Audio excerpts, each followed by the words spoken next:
I wonder if you still feel a kinship, as popular as you've become on video games and across promotions, as loved as you are. Do you still feel a kinship with those alternative young people and those and people that you meet in the world that maybe use, maybe channel what you do as the Hardys and find inspiration and motivation where perhaps they have been othered or perhaps they've been looked on as alternative in society? Do you still respond to that alternative culture, really?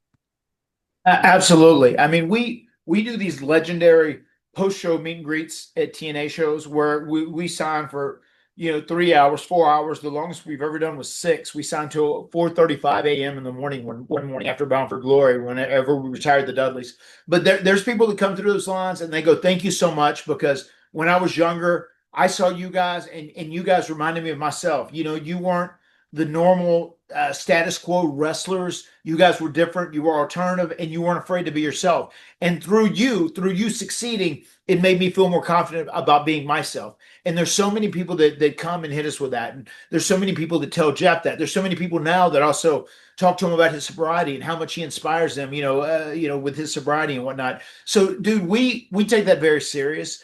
And I love the fact that people say, we were guys who were outsiders. We did very much kind of embark on a goth phase, especially when we were Gangrel and the Brood and that time. And we were guys who, a lot of people thought we were outcasts because we loved pro wrestling and we wrestled on a trampoline in our backyard, and that was our dream. But how that changed once we became mega successful and we went on to do what we did. And yes, to those people out there, if you don't feel like you fit in, you do fit in.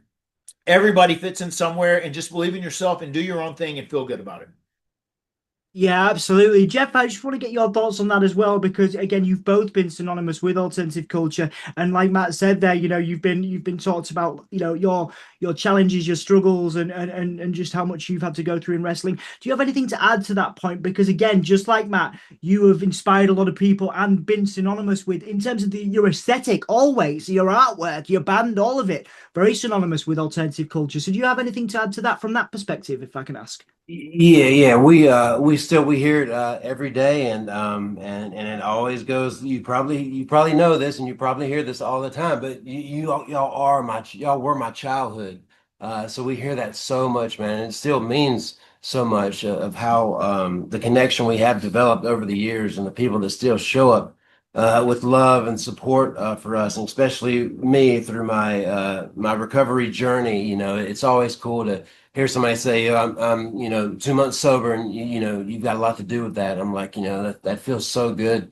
and it helps me every time I hear that. It just keeps me stronger to go on and keep doing what I've been doing for the last almost 4 years. So yeah, it's a good feeling to be as active as we are in pro wrestling and still as creative as we are, and to still be kind of innovators in the craft of pro wrestling. And the fans help us with that, man. We take everything they do very seriously, and things they want to see. We try our best to please each and every one of our die-hardy fans. And Dom, I Absolutely. even I even wanted to throw in there too, man. I mean, it's we are so blessed because we have been very much the most authentic versions of ourselves that we can be, and we have had that thing where we say "dare to dream," which is very true, but it transcends just like a fan base you're seeing with God. I mean, it's also different races. There are blacks, like there's so many that say, man, we love you. And like we got our mom beat our ass because we did swantons and leg drops and we broke the bed or the couch, whatever.